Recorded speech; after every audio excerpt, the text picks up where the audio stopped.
And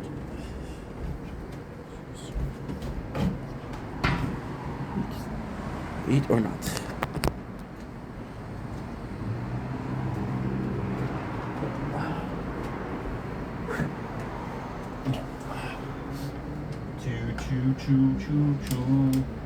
Choo. My apologies. Don't blink, it's flying. Welcome to our show. Doing walks and having a wonderful day on the 2nd of October 2005. Today, we're doing a movie review. And we're doing 2 movies. I don't know, I haven't decided yet if I'm going to do the 2 movie and 1 video or not. We'll figure it out as we go along this video. We're doing a movie review, but this is the very first movie that we do for the Spooktober 2025. So we are doing Scream. Now, Scream, I gotta say, amazing movie. The first one, amazing movie. The second one, we'll get into it later on. But the first one is absolutely insane, insanely good. So as I mentioned in the previous video that we did today, I'm not very familiar with horror movie as a genre, and of course I watch a couple of things, but I'm not really versed in that. So Scream, it's kind of insanely good because it's about a group of teenagers that are obsessed with horror movie, and because they're obsessed with horror movie, they kind of want to become killer, right? Now, ultimately speaking, the reason why I'm not sure I want to do the second one and this one is because there's a lot of things inside that are really nice. So, for example, right, we have these. The second one is actually not bad. Actually, the first one was just a masterpiece. I'd never seen a good movie like that. They're watching a lot of horror movie, right? And at the same time, in the second movie, they said, okay, well, maybe this is why there's a lot of killing because of the horror movie. But then this is really good because we are, and unintentionally speaking, there's a lot of breaking the fourth wall. The fourth wall that we have is, okay, well, this is a horror movie. What would we do in a horror movie? What would we do? So basically, and this is super, super, super nice because there's so much in there. It's so packed with little details that are so cool. I mentioned my first impression of Scream was through Scary Movie, and Dewey, that was a kind of like a dope little guy, but no, I love Dewey. And the first one is actually pretty good because it's super fat, right? And they're super into horror movie. Now, ultimately speaking, the plot itself is kind of crazy because spoiler, I knew who the two killer was. The greatness of Scream in itself is that it's a mask. It's not a killer, it's a mask. So whoever is wearing a mask and whoever is killing is Ghostface, right? There's multiple Ghostface, but it's always the same entity. You know, say, oh, this is the first Ghostface, or this is, for example, this is Freddy, or this is Jason, or this is Michael, or this is whatever, you know, Charles Lee Ray, my favorite.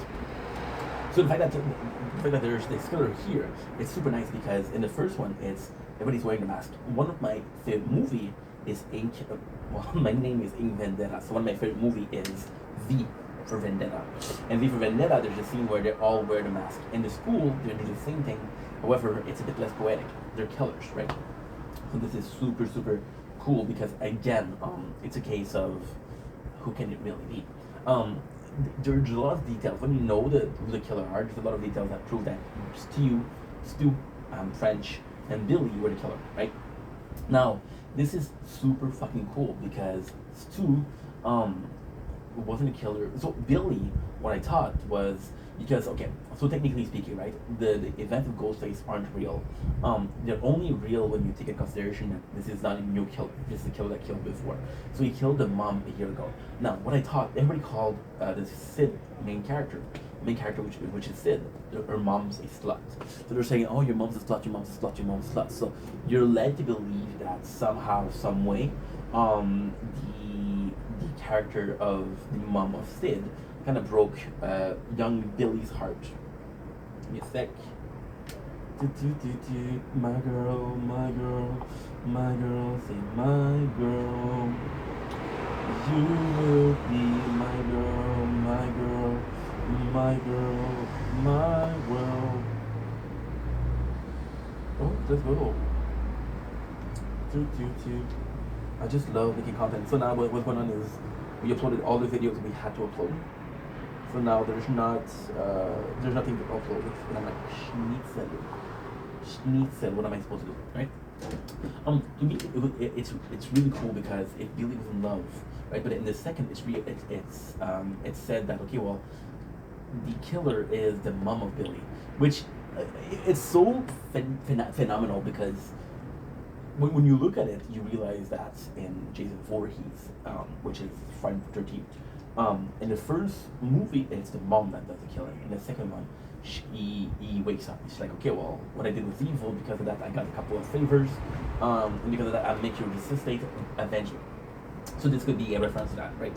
But at the same time, it's just so phenomenal because again, you have in the first movie, and I'm thinking I'm gonna do the two of them because I'm so focused on doing one of them, but let's do the two of them. Fuck it. Anyway, the second one is great, but the first one is way better.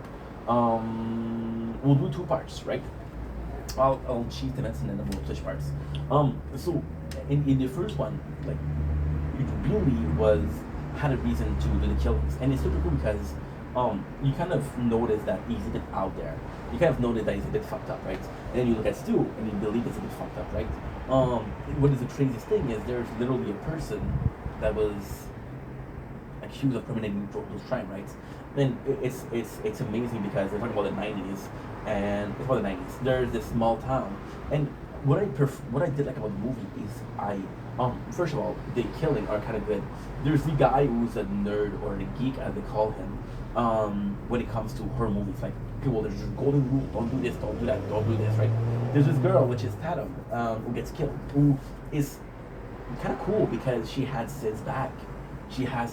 And the sad part is Sid, Tatum get killed, and then Sid's alone. And when you realize the killer is her boyfriend, this is kind of insane too, right? It's kind of insane, but at the same time, Tatum had her back. So when she's done, and then you realize that, yeah, well, it's the classic fucking hot girl that gets killed in the movie, but no, she wasn't just a hot girl. She was quite important in the storyline. And other kills that are phenomenal. The principal that kind of had their back. You know, Dewey, who is supposed to be this guy that is kind of dopey, but is kind of like a good cop. For example, when there's like a person that gets stabbed, he is there, right? What is really cool is Courtney Cox as a reporter, and there's also a very important. She's very important. So she's very important, and what I love about the Scream movie is it's based in the 90s. Sorry, it's a tornado in there. So Courtney Cox is kind of important because she is a reporter in a small town, and because she's a reporter in a small town, then everybody else kind of treats her like she's from a small town, right? So people punch her, which is something that we wouldn't see in now. Now this movie was made in the 90s, was born in the 90s. There's a cameraman, and he literally is a killer, and he gets killed protecting a stranger. And it's like, yo, go there, there's a door. So there's a lot of heroism. And Scream, I think that the main good thing about Scream is it feels like a scary movie, but it also feels like a pretty scary movie. It feels like a genre. It feels like the mascot of a genre. So at times it makes fun of scary movie. At times it's hyper focused on scary movie and breaks the fourth wall. And at times it's like, okay, well, this is a scary movie, so let's make it scary. Is Ghostface scary in itself? Not really. However, I will say that the first kill was actually really freaking cool. With Drew Barrymore, the first kill was actually pretty freaking cool because it does show his modus operandi. Now, ultimately speaking, it's kind of nuts because you realize that he's after Sid. Ghostface feels like this killer that's going to kill. And ultimately, yes, he's a serial killer, right? But ultimately, he has a goal, which is Sidney. Everybody else that he killed is for fun. If he killed Sidney, would he continue to kill? Absolutely. But there is still a goal. The cool thing here is that Billy is completely insane. Stu is completely insane. But it's so nice because Ghostface at time feels super clumsy. Like there's a couple of scenes where there's furniture, he's gonna bump over the furniture. It's like, holy shit, what happened, right? And it's kind of funny because you have all those killers that are expert of avoiding obstacle, expert at catching victims, you know, and it just doesn't happen. So it feels very real without being real. And that's it. That's it for the first part. We'll do the second part where we focus more on the second movie. I'll just finish. The first movie is just a cult classic. See, the first movie was better than the second one because the first movie encapsulates a horror fan. It's a movie. It's a horror movie by a horror movie fan. It encapsulates heroes at the time for her movie, which is 80s slasher. This movie was made in the 90s. Ghostface is quote unquote a slasher, but the 70s and the 80s where Charles Lee Ray was born, where Jason Voorhees was born, where Freddy Krueger was born, where Michael Myers was born, you know? And I'm forgetting a couple of them, which is the guy from The Shining, the guy Pinhead, I'm forgetting another one. Well, technically speaking, see, and this is kind of insane because you look at it and you look at what's the name of the what's the name of Art the Clown, the movie? Something the Punisher, something like that. No, Art the Clown. Art the Clown.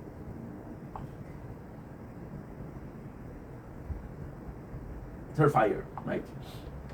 And encapsulate that. And it's affected its teenager. So it's kind of like I'm gonna say it's very wrong, but I don't care. One of my favorite parody movie is not another teen movie, right? Which is encapsulating the teen movie, and this is like not another horror movie. So in this one, it's kind of good. Anyway, love you guys. Take it easy. Peace.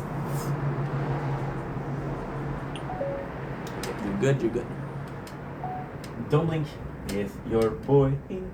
Welcome to another commentary show because we want to have a wonderful day on this 2nd October 2005. Finds out that it's kind of cool because we're doing the second movie of the Scream franchise. I'm sorry, this is most a part 2 because we did part 1 before, which means that instead of doing Scream 3, I'm going to do part 3, Scream part 3. Then we'll do Scream Part 4. We watched 2 of them today. Scream 2 as a movie, now focus. It's a little bit less good, right? So you have the character of Courtney Cox, which now so I'm gonna set you up in the universe. And the first one, the universe is kind of simple. It's a killer that walks around and kills people. It's as simple as that. However, in the second one, there's more of a lore. There's more of a universe created. Now, the cool thing about the part 2 is it's not a world that's created. No, it's the people that you know from the first movie that evolved. For example, Gail Weather. She goes in, and this is super nice. Such a good movie. Second one, I kissed the ass on the first one because it was extremely good. The second one was good too, which is not as good. I will say one of my complaints for the 2 of them is the killing scene or the fighting scene. They're a bit long. They're a bit dragged out. So this didn't really like it. Oh, by the way, the first movie I'm going to do my MVP kill, Tatum and the garage door. Simple as that. My girl is my world. Plus nipple poking out. It was a good show. It was a good show. It was a good show. It's super cool because you walk it. So you see the second movie, right? And it feels kind of crazy. And this is what I love about it. So you realize that the town, the first one was Borough. What made me think of Woodborough? What made me think about Woodbury from Walking Dead? That may be me being ADHD, possibly. The really cool thing here is in the second one, you follow Gail, and okay, well, she's rich. She made movies. She made. She wrote a book, and it's kind of cool because she always had ambition. So you're not making a new characters; you're reinforcing the fact that we knew about a character that existed before, which is kind of cool. Number 2. Number 2. What we have in number 2. Number 2 is actually quite easy. Number 2 is the fact that we are literally in a movie that is a follow. So you find Gail Weather, and she's a superstar. You find Sydney as the second characters. And I'll be completely honest, I don't remember if who's the first character, but Sydney is there. Now, the cool thing is the intro is a movie. The movie gets killed. Now, the movie getting killed is kind of cool because, okay, so what's going on is, and this is the beauty of Scream 2. It feels like a completely pointless scene because there's Jade Smith, which is the wife of Will Smith, that I don't like because of multiple reasons. I used to love Will, bro. I used to worship Will in the 90s. He's one of the big stars. Him, Eddie Murphy, they were huge back then, you know? And now there's semblance of a man, their shadow of their once glory. But hey, who am I to complain? I'm just a normal guy from Lachine, Montreal. So yeah, so it shows this, but this is super cool because it's literally a movie about based on a true story of a serial killer. And in the theater, there's basically people wearing masks and they have fake knives. So this is kind of cool because you're like, okay, well, this is Lucy Stunt. It's very poor flavor. It's very distasteful, but it's still something that's going on. I'm thinking in French. What did I come about the movie? Well, the fact that you meet those characters and they evolve. For example, you got the guy who's a geek about a movie that made it out, and he's in the movie. The most, in my opinion, important scene of the movie is one of the first scenes. So they're in a movie class, right? And you can tell that it's the 90s and it's super fun because there's this, how can I say this? Ouch. Yeah, good, that's good. That is bueno. We're gonna put out the I'm gonna put out the airplane mode because I need to charge faster. Ouch. The scene in itself is super important for multiple reasons. You got a 90s class which is a lot cooler than most class right now, and they're talking about movies. And it's kind of cool because they're talking about how so the first thing that they say, and this is cool because this is an interest in the movie. And the first part of this review, we talked about how it was a breaking the fourth wall on a horror movie. And then there's killings. And the question that they're asking, which is a great question, is like, okay, well, are the killings and those movies related to, are the killings that are going on right now and the resurgence of Ghostface, are they because of the movie or not? And I think that it is because it's basically looking for fame. Now, the cool thing about this is you can only answer. My hairs are, I don't know why, they're all messy. I'm balding, people. I'm balding. So, am I insecure? Absolutely. Fucking absolutely. With this, it's an answer because you saw the movie, right? And what I love about here, big spoiler, is the kid that is a killer keeps on saying that there's sequels that are better. And he keeps on saying like, hey, for our movie. And it's, oh yeah, there's a sequel that's so good. There's a sequel that's so good. And you realize that this guy is a killer, which is a sequel of the first killer, which is Billy. Now, ultimately speaking, it's kind of stupid because he wants to be seen as a, so it's kind of nice actually. The motivation are stupid, but they're kind of nice. So the motivation is you want to be seen as a killer. You want to be seen as a Ted Bundy, as a Jeff Dahmer. You want to be seen as this horrible person, but still famous person, right? Which is kind of cool because we got Gail's Weather, who is living this dream. Of course, what she did wasn't killing, but still. So yeah, so they're showing that, and then it's super cool because they're the first killing. Now Sydney is like, hey, should we worry? And this is really cool, really nice because it does show that they're evolving. And Sydney's like, hey, should I be worried? And that's like, hey, no, we changed city, we changed school, let's live a normal life, we're good. Now this is really cool because you're seeing Sid growing. She has her boyfriend now, and it's become serious. It's the 90s. The guy gets on the table, he sings. It's supposed to be super cringy, but you really believe that back then this is how it was. However, there's a couple of scenes which is kind of pointless, but kind of super useful. Pointless in the sense of, okay, well, she's a sorority sister, she wants to become, wants to get recruited, but then her boyfriend gives her necklace, and then her best friend's like, oh, but this is a big no-no, you shouldn't do that, right?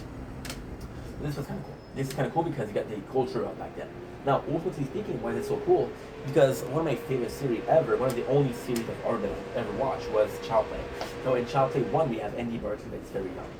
In Child Play 2, we got Andy Barclay that's a kind of victim. He's afraid of Chucky, he misses his mom, nobody believes him, and he has huge emotional issues. And then Chucky 3, which is Child Play 2, which is, in my opinion, the worst of the Chucky movie. Well, the first one was also pretty bad. The second one is a masterpiece. The third one is okay. The first one is okay. It's a Andy Barclay who is fully mature. He doesn't need people to believe him. He doesn't need people to know that Chucky is real. He doesn't need people to know that his mom is innocent. He is who he is. He is unapologetic about who he is. He's a badass. And if Chucky comes out, he's gonna have to defeat him. But if Chucky doesn't know, he has a normal life. life, which is something I adore.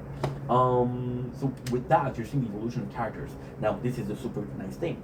You see the first one, you see Sid as a main character. You see the second one, you see Sid as a main character. And then there's 4 movies. Is she the main characters in every single movie? I don't know. I don't know. Now, ultimately speaking, when I think about how the second one is great, is because you follow characters. So, for example, Dewey, who had a crush on, oh, my girl. No! Oh, damn. You guys, we have an emergency. We have an emergency. Okay. It's not great, but it's gonna do the job. What is the emergency? This is empty. This is my battery pack. My girl, she will be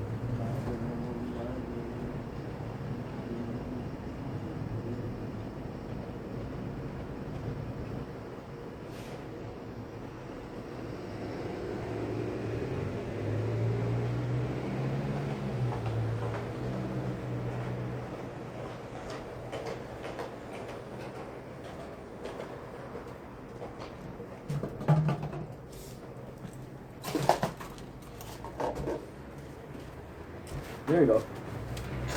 It's not perfect, but I'll have to do the job. Luckily, I'm lazy and I left one of the charger outside. Luckily, this charger has solar panel, so there's something there. Yeah. So the character like Dewey, who was in love with Gail Winter, but got betrayed. You're like, okay, well, this is also kind of good. And Dewey's a hard character because they portraying him as this guy who has mental deficiency. But is he not? I don't even know. His sister kind of is a bully. She said, okay, well, when I'm wearing this uniform, I'm the sheriff. Which is kind of cool. The movie in itself is great. There's a bunch of killing, which is kind of boring. The whole story is lacking. So you have the boyfriend, and you kind of think that he is the wrong guy. You got Cotton Watts, who is kind of the bad guy. Why? Because and this is what I don't like about the second movie, is because Cotton would be a perfect victim. He's like, yo, I got in prison because I killed somebody but I was innocent, right? Nobody knew me before, but now that I spent a year in prison, he said, that's all I wanted. That is all I wanted. What the reason why he was in prison for 1 year? Get released because they found out the real killer. Duh. So then Cotton would be a good villain because, like, yeah, well, he has a reason to wanting to kill Sydney, first of all, but second of all, he wants fame. He's really wanting a fame. The second one that you could see is somebody like Gales. Because this is cool because in the first one you had a lot of fourth wall breaking, which is, okay, well, horror movie this, horror movie that, don't do this, don't do that. In the second one, there's fourth wall breaking that are very subtle. For example, there's a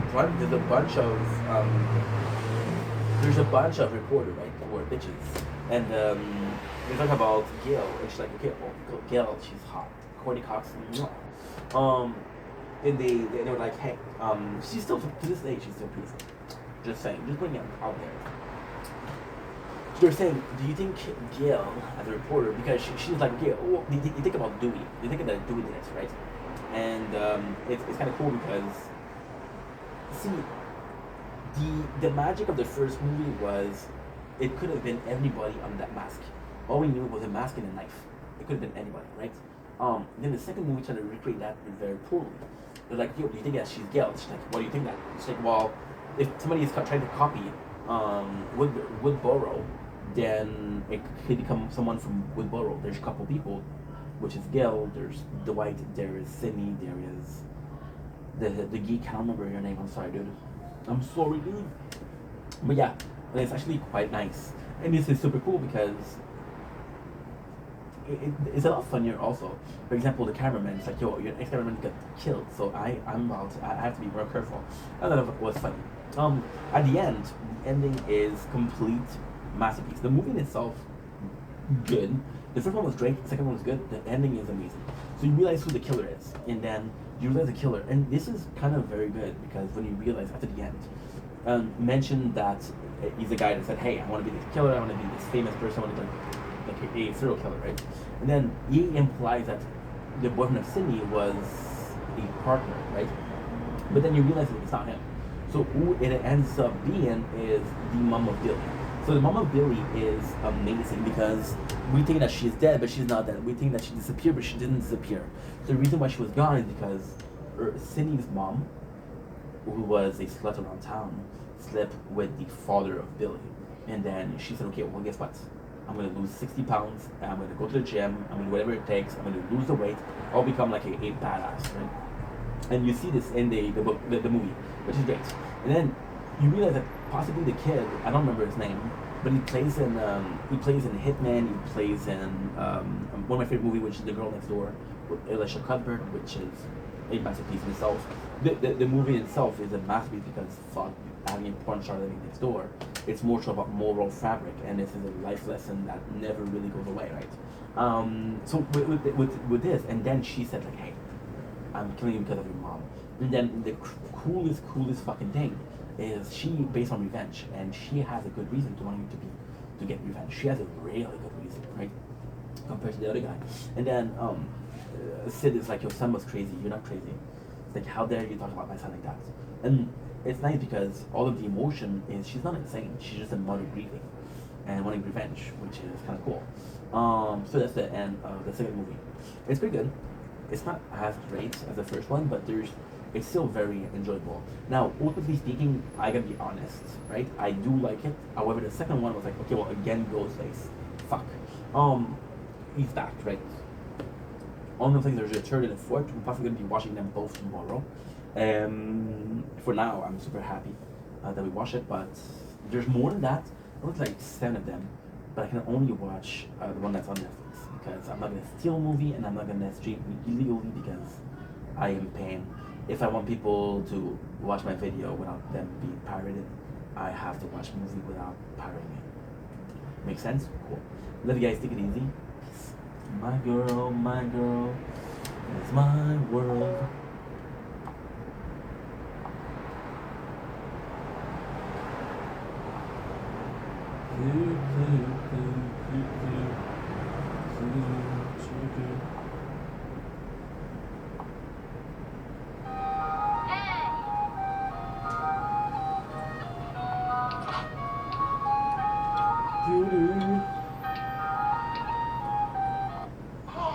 Tell you something, brother. Finding the best fried chicken in South Korea. BHC chicken. Booty cooked chicken, cheese, onion, and garlic. Okay, so now we have to do a couple of things. I'm definitely more of a sweet chicken guy. Kyochop fried chicken, honey chicken. One-on-one. The first is Thor. It's a fully glazed chicken, so it's already above BHC. Although the chicken itself isn't as juicy. Best for last, hands down my favorite fried chicken, BBQ chicken. The free cola, half and half original Yangnam chicken. Golden olive original fried chicken. Yangnam style chicken.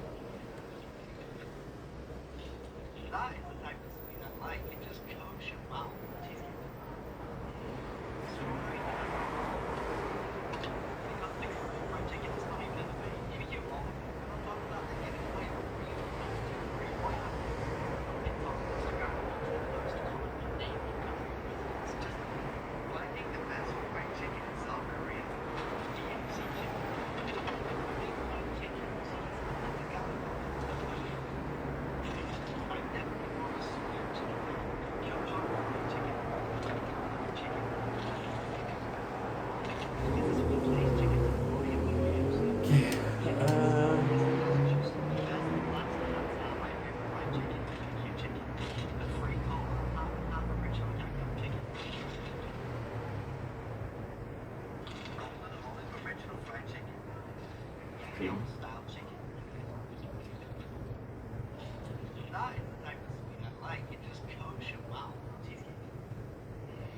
Strawberry Nanaimo bar.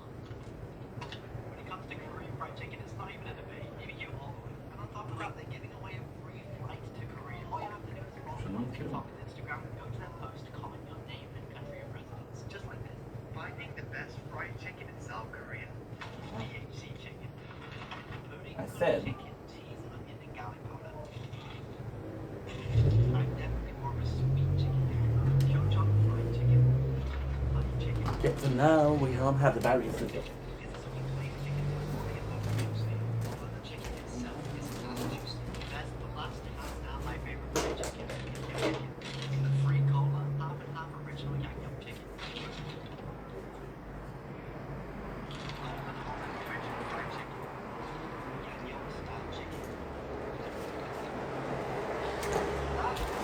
True. Wow, tasty. Strawberry dynamo bomb. When it comes to Korean fried chicken, it's not even a debate. Maybe you on top of that, they're giving away free flights to Korea. All you have to do is follow them on TikTok and Instagram. Post them post to comment your name and country of residence. Just finding the best fried chicken in South Korea. DHC chicken. Including beef chicken, cheese, onion, and garlic. Nothing else. Kyojang fried chicken, honey chicken. It's a sweet glazed chicken, so it's already above BHC. Although the chicken itself isn't as juicy. True. Hands down my favorite fried chicken. Fuck, dude.